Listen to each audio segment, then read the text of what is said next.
بسم اللہ الرحمن الرحیم۔ آج کا موضوع ہے فرقہ بندی کی ابتدا۔ واعتصموا بحبل اللہ جمیعا ولا تفرقوا، اللہ کی رسی کو مضبوطی سے تھامے رکھو اور تفرقے میں نہ پڑو۔ لیکن حالات و واقعات کے سبب مسلمانوں میں تفریق پیدا ہو گئی۔ جب حضرت محمد صلی اللہ علیہ وآلہ وسلم نے چند ساتھیوں کے ساتھ حالات سے تنگ آ کر مکہ سے مدینہ ہجرت کی تو مدینہ میں اللہ کے دین کی تبلیغ کا کام شروع کیا تو 10 سال کی محنت سے مسلمانوں کی ایک جماعت تیار ہوئی۔ اس جماعت میں ہر قبیلے اور نسل کے لوگ شامل ہوئے۔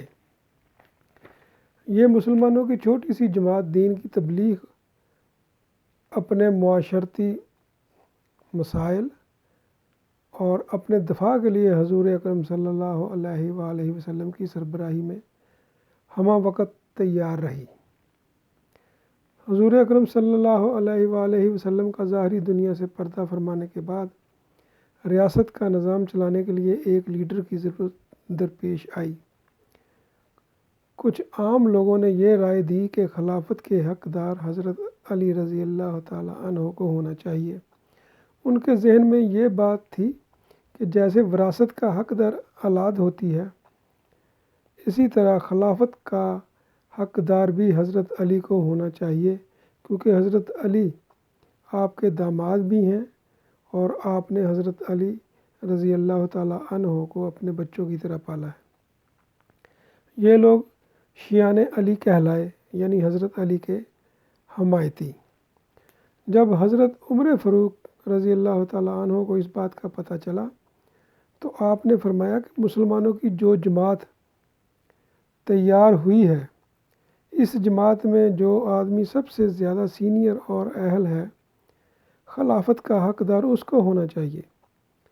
یہاں عرض کرتا چلوں کہ حضرت عمر فاروق کے بارے میں حضور اکرم صلی اللہ علیہ وآلہ وسلم نے ارشاد فرمایا تھا، میرے بعد اگر کوئی پیغمبر ہوتا تو حضرت عمر فاروق ہوتے۔ لوگوں نے پوچھا پھر کون ہونا چاہیے؟ حضرت عمر فاروق نے فرمایا حضرت ابو بکر صدیق رضی اللہ تعالیٰ عنہ کو ہونا چاہیے۔ وہ حضور اکرم کے سب سے زیادہ قریب رہے اور اہل بھی ہیں اور سینئر بھی ہیں۔ تو یہ ایک دستور انتقال خلافت بن گیا، اہلیت اور سینئرٹی۔ تو تمام لوگوں نے حضرت ابو بکر صدیق رضی اللہ تعالیٰ عنہ کے ہاتھ پر بیعت کر لی۔ یہ فیصلہ اچانک کرنا پڑا۔ اس وقت موقع پر حضرت علی موجود نہ تھے۔ حضرت علی رضی اللہ تعالیٰ عنہ کچھ دیر ناراض بھی رہے کہ آپ لوگوں نے جلدی کی ہے، مجھ کو مشاورت میں شامل نہیں کیا۔ حضرت عمر فاروق رضی اللہ تعالیٰ عنہ نے عرض کی کہ ایک فتنہ پیدا ہو رہا تھا، اسی لیے جلدی کی ہے۔ بعد میں حضرت علی رضی اللہ تعالیٰ عنہ نے بھی بیعت کر لی۔ حضرت ابو بکر صدیق کے بعد حضرت عمر فاروق آئے، پھر حضرت عثمان غنی رضی اللہ تعالیٰ عنہ آئے۔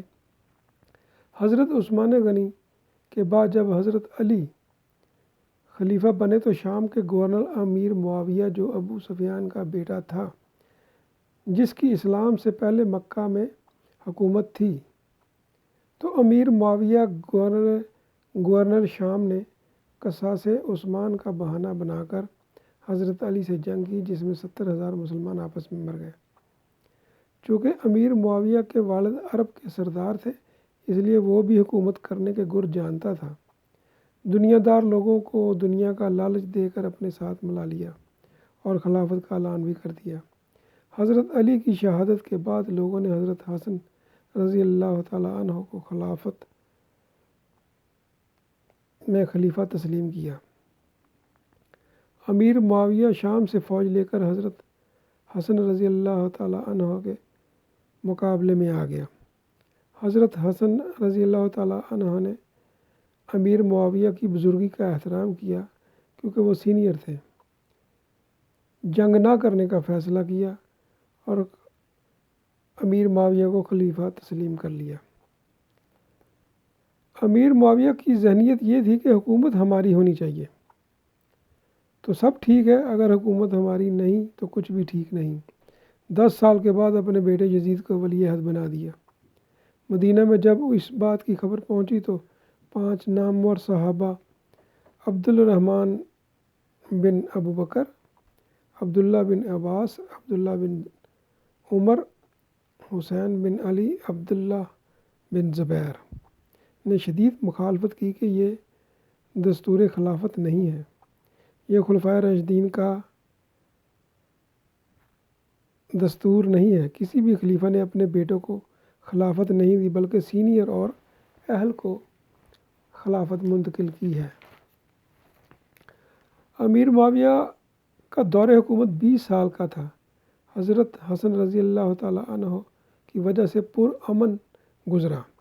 اس دور میں عبد الرحمن بن ابو بکر فوت ہو گئے۔ حضرت عبداللہ بن عباس اور حضرت عبداللہ بن عمر نے بیعت بھی کر لی۔ بعد میں حضرت عبداللہ بن زبیر کہتے تھے کہ ہمیں مدینہ میں رہ کر تحریک چلانی چاہیے، کوفہ اور شام میں نہیں جانا چاہیے۔ حضرت امام حسین نے کہا کہ کچھ بھی ہو جائے ہم دستور خلافت راشدین کے خلاف بننے والی حکومت کو نہیں مانتے، بیعت نہیں کریں گے۔ حضرت امام حسین اپنے چند ساتھیوں سمیت مذاکرات کے لیے یزید کی طرف چل نکلے۔ یزیدی فوج جو 10,000 کے قریب تھی آپ کو کربلا کے میدان میں روک لیا کہ بیعت کرو۔ آپ نے کہا نہیں، تو یزیدی لشکر نے کہا پھر جنگ کرو۔ آپ نے صرف 72 ساتھیوں کے ساتھ جنگ کرنے کا اعلان کیا۔ دستور خلافت راشدہ کی خاطر اپنی شہادتیں پیش کیں اور دنیا کو یزید کی کرتوت کا پتہ چل گیا کہ ان کو نہ تو دین سے پیار ہے، نہ آل نبی سے پیار ہے، صرف حکومت سے پیار ہے۔ اس جنگ میں صرف حضرت زین العابدین جو بیمار تھے بچ گئے، انہوں نے جنگ میں حصہ نہیں لیا تھا۔ حضرت زین العابدین رضی اللہ تعالیٰ عنہ نے دین کی خدمت کا کام شروع کر دیا۔ لوگوں نے آپ سے کہا کہ آپ ایک فوج تیار کریں، ہم آپ کے ساتھ لڑنے کے لیے تیار ہیں۔ تو آپ نے فرمایا نہیں، ہم اللہ کے دین کی خدمت بغیر حکومت کے کریں گے اور کرتے رہیں گے۔ حضرت زین العابدین رضی اللہ تعالیٰ عنہ کے بعد آپ کے بیٹے امام محمد باقر رضی اللہ تعالیٰ عنہ، پھر ان کے بیٹے حضرت امام جعفر صادق رضی اللہ تعالیٰ عنہ دین کی تبلیغ کا کام کرتے رہے۔ اس دور میں بنو عباس نے بنو امیہ کا تختہ الٹ دیا، ساری عوام بنو عباس کے ساتھ ہو گئی۔ اسی دور میں حضرت امام ابو حنیفہ جنہوں نے 2 سال حضرت امام جعفر صادق رضی اللہ تعالیٰ عنہ سے علم حاصل کیا تھا، دین کی کافی خدمت کی۔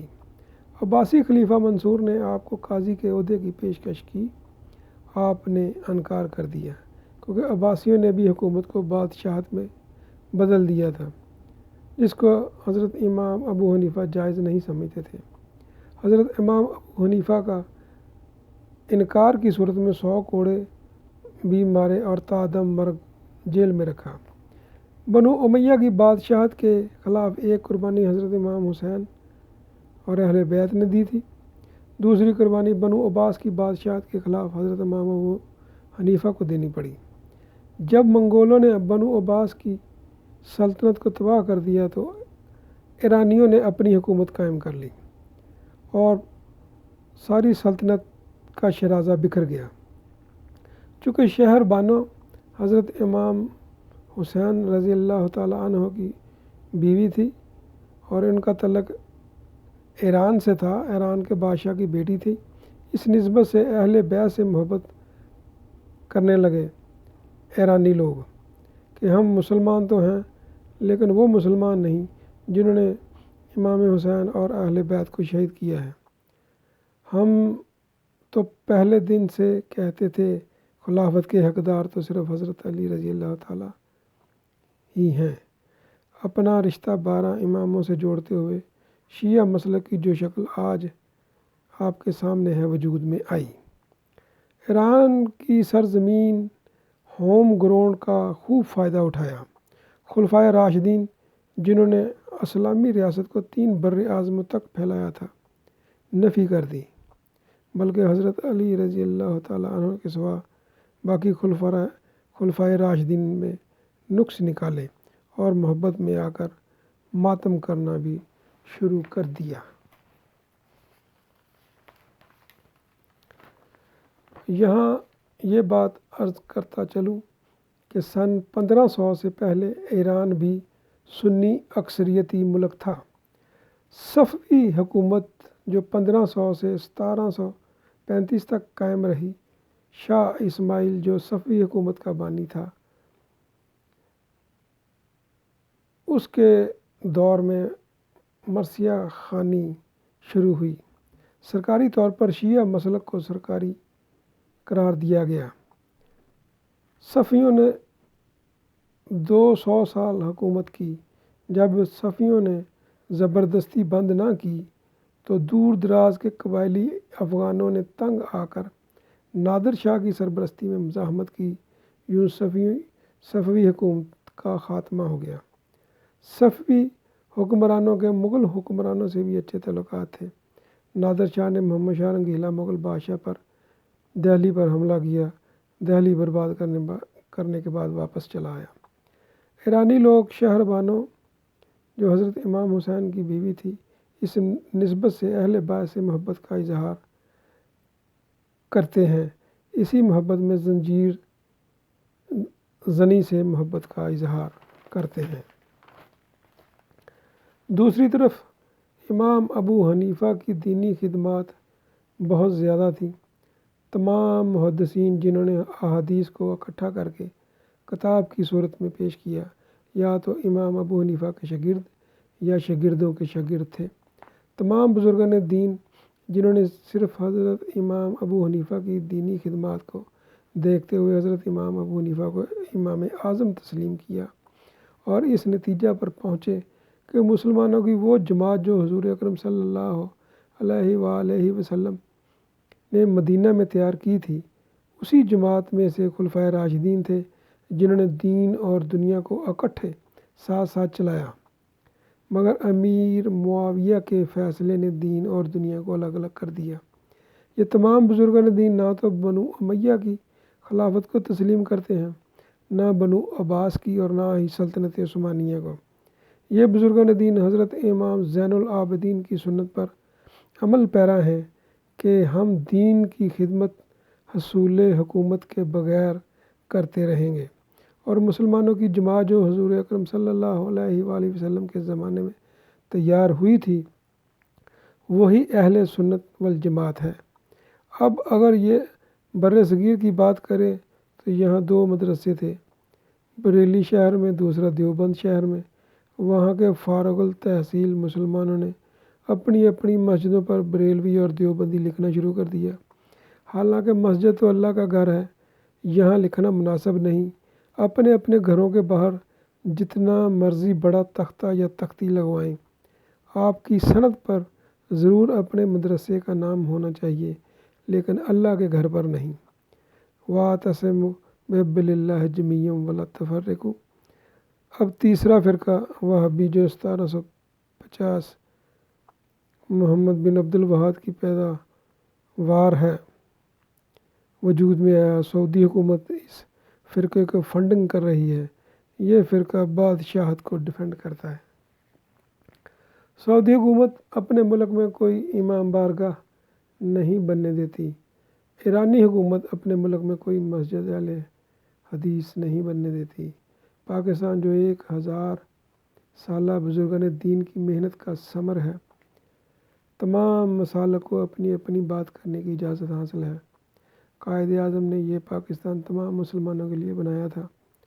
ہم سب کو ایک دوسرے کا احترام کرنا چاہیے۔ جہاں کمزوریاں یا غلطیاں ہو گئی ہیں، دور کرنا چاہیے۔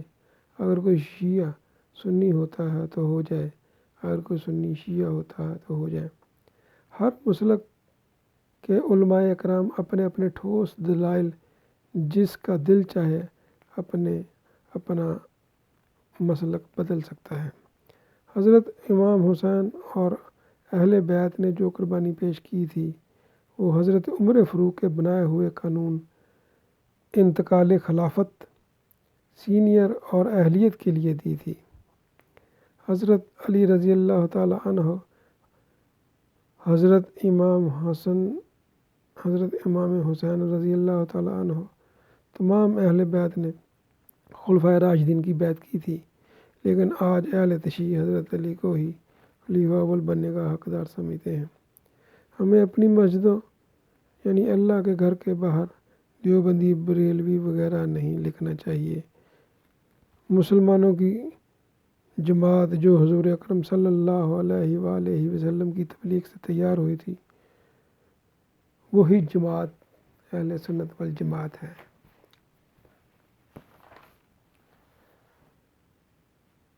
ہمیں تمام مسلمانوں کو نہایت غور و فکر اور تاریخ کا مطالعہ کرنے کے بعد